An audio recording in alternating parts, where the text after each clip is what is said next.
Koppel, host of the Time for Coffee podcast, where you get firsthand career advice into the jobs and industries that interest you the most.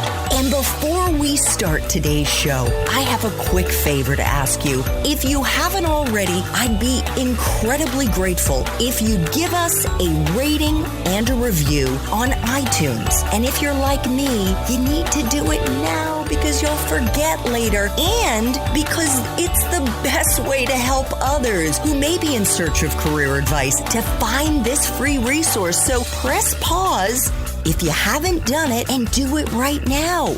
I'll wait. Thanks so much and enjoy today's show. Hey there, Java Junkies. Welcome back to another Espresso Shots episode of T4C. If you're interested in learning more about how to break into technical or non-technical roles in tech or engineering, then this is the episode for you.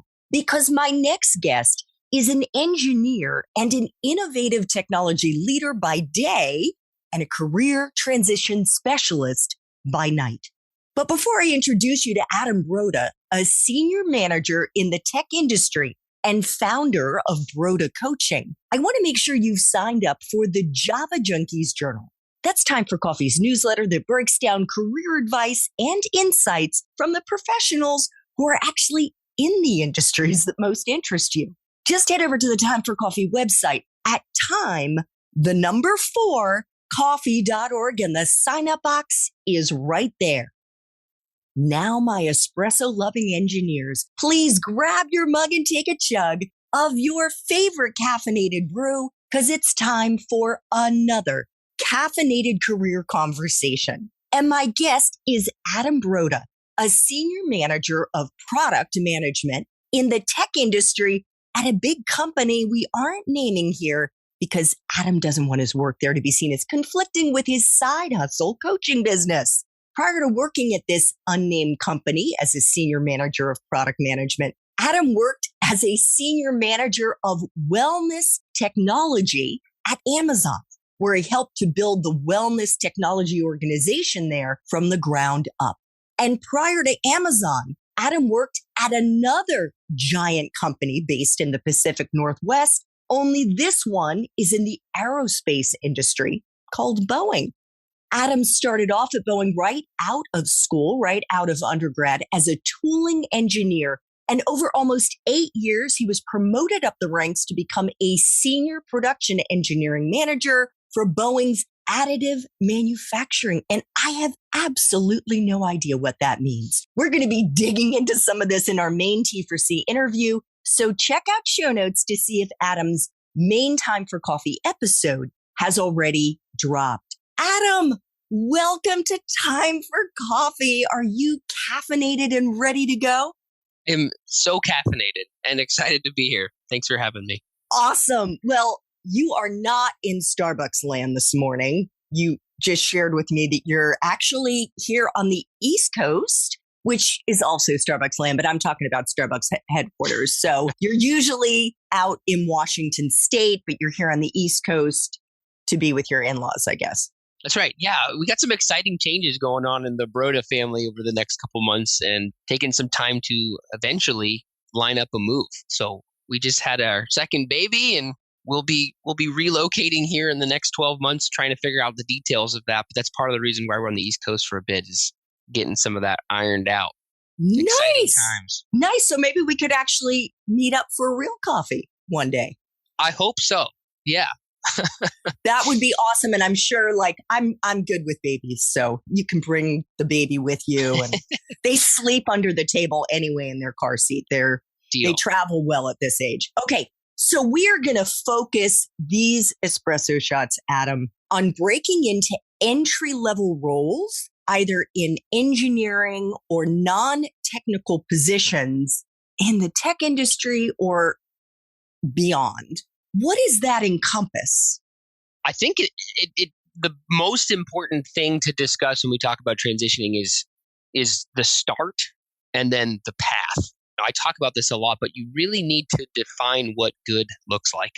before you begin a job search, because it's a lot of time. Time is our most valuable asset, and you don't want to end up in a career that doesn't set you up for long-term success. And I have clients that come through the door that have this problem, right? That, let's just say, they guessed wrong the first time, or maybe the first, second, and third time, and now they're making that transition because they want to reset.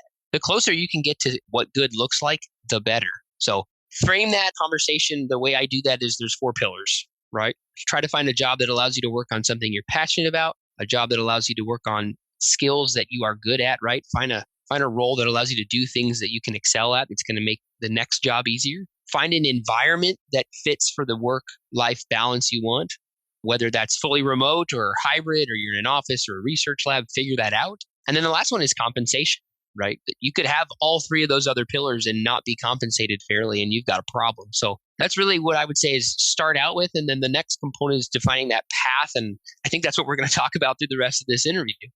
So what is a great way for an undergrad, maybe somebody who doesn't have the impressive internships that you had, Adam, when you were an undergrad at Virginia Tech? What is a great way for them to get their foot in the door? Is there an overlooked or an undervalued entry-level job that student job seekers maybe should put at the top of their list? There's tons. And every company has a different title for that role. This is where doing your research pays, right? At Amazon, which is one of the largest companies in the world, there was a role called program coordinator. And you could literally get in the door with almost any background in that job. It was the step down from a entry-level PM, so like a program manager. Google has them. Again, most of the tech companies in the FANG space have those roles. The title often varies, but something around coordination or project program management is often where I would say, if you're not sure what you want to do, you just want to get in the door, take a look there, right? Business analyst is another really good role, and there's others. So that's where you could start. Cool. For our listeners who aren't familiar with FANG, that stands for Facebook. They obviously screwed it up because now it's Meta, so it's Mang. Right. Apple, Amazon, Google, and Google is Alphabet now, which really screws. Okay, so it's Big Facebook, tech. Apple, Amazon, Google, and Netflix. That's what Adam was getting at there. So the other thing that we should say, and your post this morning on LinkedIn really spoke to this, and it was the idea that our majors are not the be all end all. Actually, that wasn't your post today. That was your post a little ways back. Also true, though. It was actually my comment. It was my comment to your post that your major is not the eliminating factor that you think it is to get into a tech company. Absolutely. It's one of the most common misconceptions, right alongside with the misconception of I have to do code to get into a tech company, right? That's absolutely not true. Most of the roles in big tech are non-technical. You do not need software background. You do not need experience in coding to do those jobs. And that's absolutely right. So the short version is, if you find the right position that matches with your skill, the major doesn't really matter as much. Now, granted, the major is going to be a good indicator of where you should be looking to start. It's going to make the transition easier the closer you can get, but it's not a barrier or a door or a roadblock. And the post that I talked about this morning is that your ability to create something valuable for the company is going to transcend whatever major or non-traditional background you have. It's the ultimate equalizer. If you can understand how to solve a problem for a customer or a stakeholder or a company and create something valuable in the process to drive a result, you are good. And I tell you that in the 10 years of hiring at different engineering and technology companies, value is the thing that we're coached to look at the most. How did this person create an ROI?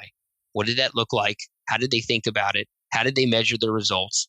And we can kind of go on from there. But you're absolutely right. Major is a part of the conversation, but absolutely not the most important factor.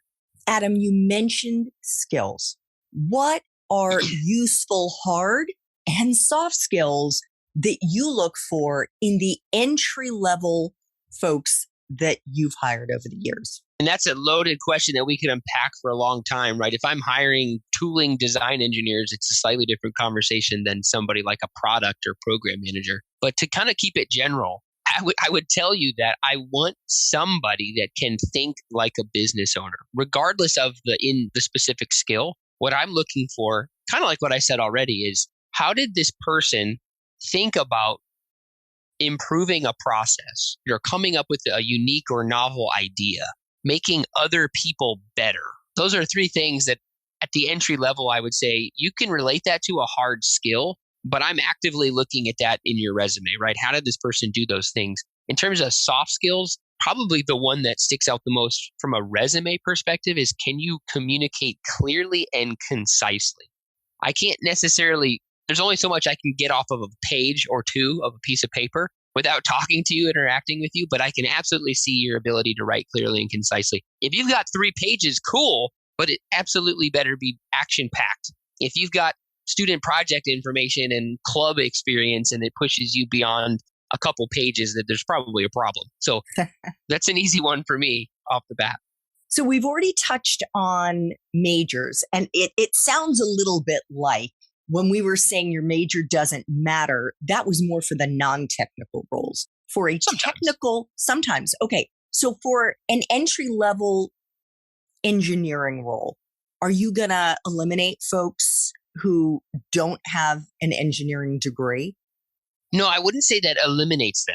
We look at lots of people from non-traditional backgrounds that have boot camp experience or certifications or even apprenticeships where they've gone through training from a non-university perspective. That is all totally fine and on the table. You're not eliminated if you don't have a degree, unless, of course, we ask our recruiting team to eliminate you for that reason. And I would say that that's not all that common, because again, we want good diversity in the candidate pool that we bring in. What I will say again, though, is you've got to give examples of how you're applying skills to do something worthwhile. That again is the difference maker when we talk about, I've got a stack of 60 resumes from my sourcing team on my desk and they asked me to pick 6 for phone screens. I don't necessarily care what school you went to. What I'm really looking for is, did you solve the right problem? Did you create something of value? How are you setting up your assumptions before you dive into the problem or the work statement? Again, there's a long list of stuff there, but it's the value aspects that are really going to weed people out as opposed to the educational requirements. Well, speaking of educational requirements, as I mentioned, you went to Virginia Tech, you got a BS in mechanical engineering. And then at some point, I don't know how long after you graduated, you went to USC and you got a master's, an MS in systems architecting and engineering. How important is it, Adam, to have a graduate degree, less so for the entry level roles, more so to succeed in your field? Yeah, great question. And this is actually one that's commonly debated in my circle. And when I say my circle, I mean in industry at my level. I would say it's pretty important. Actually side on you need the right education to continue moving up part of the conversation. And it doesn't necessarily mean that you have to have all the degrees to get in, but I would say the degrees make it a heck of a lot easier to move up. The type of degree and the timing of that degree are important. And again, we can unpack that. But at a lot of big tech firms, there are requirements for MBAs or equivalents to get into certain roles and to get into certain levels. I would also say that take a look at the executives in the business units that you're interested in. It is very rare to see somebody that does not have graduate level degrees or higher than that. Very, very rare. So again, we're playing the likelihoods game. Sometimes it's pay to play. If you want to be considered for higher level opportunities, go get the higher level education. Obviously, if you can have your employer pay for it, which is what I did, that is ideal, but definitely does not hurt you. And I would say in most cases, once we stop talking about entry level and now we're talking about mid to senior level, it can help. So you got a master's in systems architect and engineering.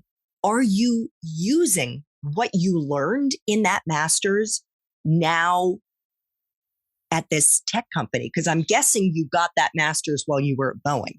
That's right. Yeah, I did.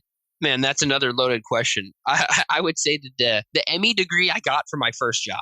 I went and did mechanical engineering. I got a mechanical engineering job. I designed tools and equipment.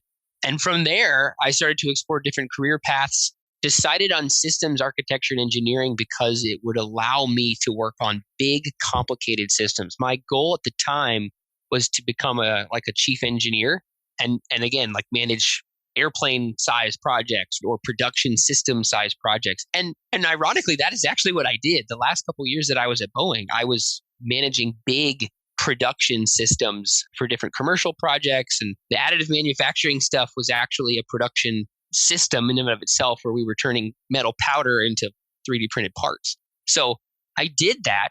In terms of what I do now in big tech in the product space, I would say that, yeah, I really don't use the mechanical aspects of my education. I'm not designing tools and I'm not watching things break and I'm not doing testing in the same way. I still use a lot of the systems architecture and engineering stuff. Systems engineering, if you're not familiar with it, it's a lot of decision theory. Again, it's all about requirements management, how to test things and fail fast. And that might be the most relevant to my job in some cases, where product management is all about treating things like a system. So yes, it's something I use frequently. Yeah, I love that. What about life experiences, Adam? So these are the experiences that we tend to have outside the classroom. It could be growing up in a large family or being an only child or having traveled, lived in other cultures, speaking other languages. What do you think are the most useful life experiences for those who are still in school? Maybe to try to cultivate through an extracurricular activity, perhaps, that would make them stand out when they're applying for a job after graduation. There's a couple ways I could do that. Selfishly, I would say everybody should do some international travel. I think maybe that's not the answer you're expecting, but diversity, equity, inclusion is such an important part of the hiring process today. The more you can interact with people from other cultures and understand that your bubble is not how the rest of the world thinks and acts is a good thing. So definitely put that on your list at some point. And obviously, you have to be able to afford that and take the time. So fair point. But I would say add that to your list. The other one is, and maybe this is more relevant for students, but find passion projects, not necessarily side income, right? I'm not talking about side businesses or hustles. What I'm saying is find project work that you can do that gives you valuable experience in the field you're interested in. And we use this terminology in the coaching world. If you're transitioning into a job that you have no experience doing and you need something to put on a resume, we can create something what we call a value validation project, which again, you can do some freelance work. You can do some studies on your own. There's no stopping you from using your time to create valuable experience. How the other person or the audience perceives that experience is up to them. But yeah, as a student, if you want to build autonomous vehicles, go figure out how to turn an RC car into an autonomous vehicle, right? Go create those experiences for yourself. And I saw hundreds and hundreds of engineers do that in school. And I've seen hundreds and hundreds of interns that have successfully landed jobs do that to get into industry. It's very relevant as a conversation at the student or entry level. I love that because sometimes getting an internship that might give you that kind of hands-on experience is really hard to land.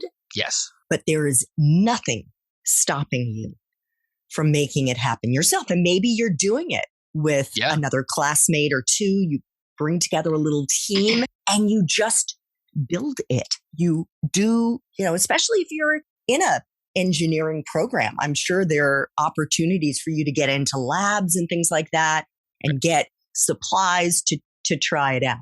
Adam, what is the best part for you of being now maybe I can call you a former engineer who is in the tech industry? The best part, again, so many ways we could break that down. For me, my favorite part about coming from engineering, where we were building and designing and constructing things, to tech, is the freedom to fail. And maybe that's a weird thing that I can say, but building an airplane is a space where we really have to control risk. That's not a thing that can fail, really, ever. Building a technology that delivers a wellness product can fail. And I think that's the most exciting part for me is the prototyping life cycle around digital health and wellness products, or really just technology in general, is so different that there's such room to run and freedom to fail fast and experiment. And I just love the fast-paced prototyping nature of the job that I have. Again, I'm still solving problems. I'm still applying aspects of what I learned in engineering. But if something breaks, people don't die on an airplane, right? And I like that component of my job. Yeah, I totally get that. Even though you're in the wellness space and you're trying to improve health indicators, mental, physical, I mean, this isn't life or death. What about the flip side? Because every job, no matter what it is, no matter how enjoyable aspects are, there are also other aspects that suck. So what is the part of being a senior manager of product management at a large tech company that sucks the most, Adam? There's not a lot of things that suck right now. I think in the grand scheme of things, I really do love my job, and I'm very appreciative of the people I work with and the problems we get to solve. Our technology makes people's lives better. That's pretty cool to say. I miss the hands-on design and creation component of engineering from time to time. That some of that is COVID too. Like every aspect of my job has kind of moved virtual, remote, and I don't see people as often as I probably would like to. But I miss getting my hands on things and testing and putting them together. But again, I think I'll trade that away any day for the flexibility that this new job brings me. I'm not locked into an office or a specific space, and I love that more. But yeah, there are times where I miss making something like I used to a long time ago. I would think that reviewing resumes would suck.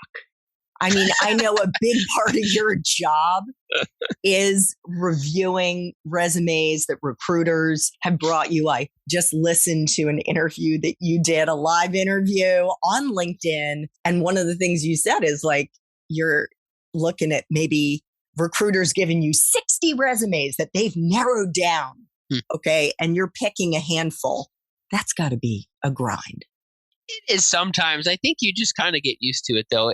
I typically get so excited by the process of hiring that reviewing the resumes doesn't really bother me too much anymore. I think also the quality of the candidates that come in big tech is better. So it's not like I'm pulling teeth to find somebody that's qualified. It's easier to get those people.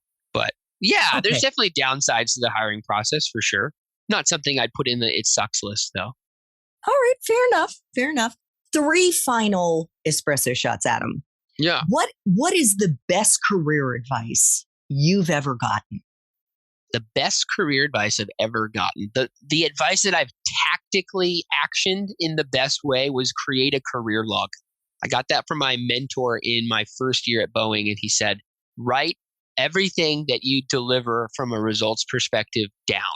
Keep track of key names, write their email and phone number, any project work, anything that's worth noting, write it in a career log. And I can tell you that I have carried that same career log with me for the past 11 plus years, and I use it all the time.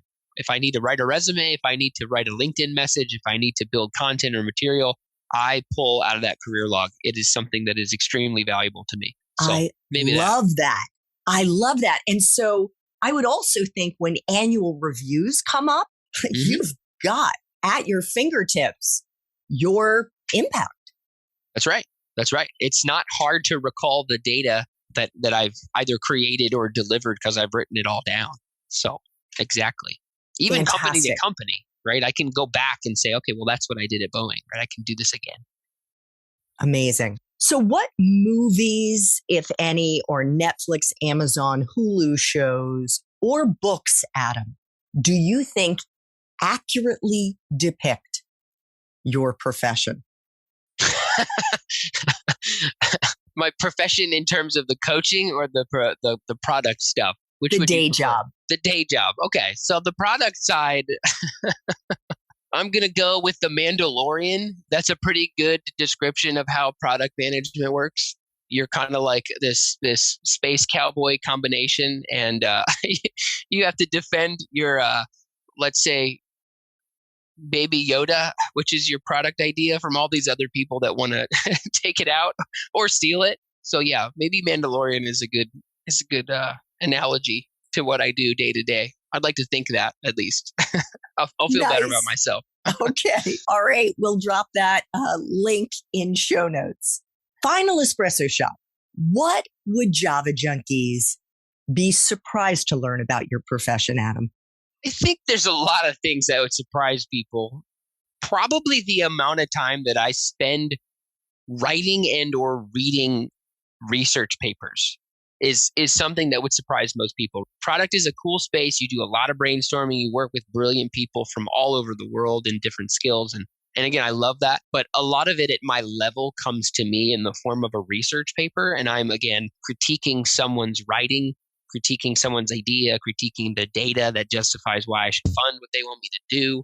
It's a lot of time with paper. So that might be surprising to people.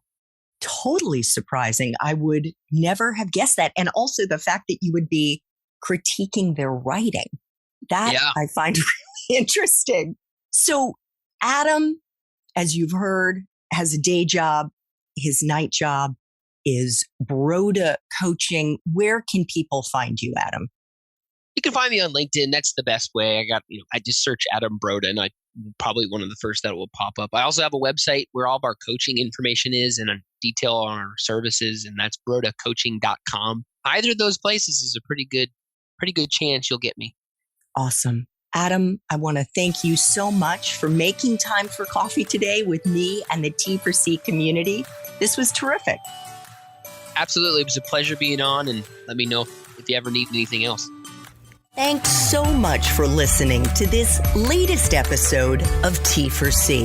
And if you're interested in learning more about my coaching services for confused college students and recent grads, feel free to check out the Time for Coffee website under the coaching tab at time4coffee.org or text me at 202-236-5712.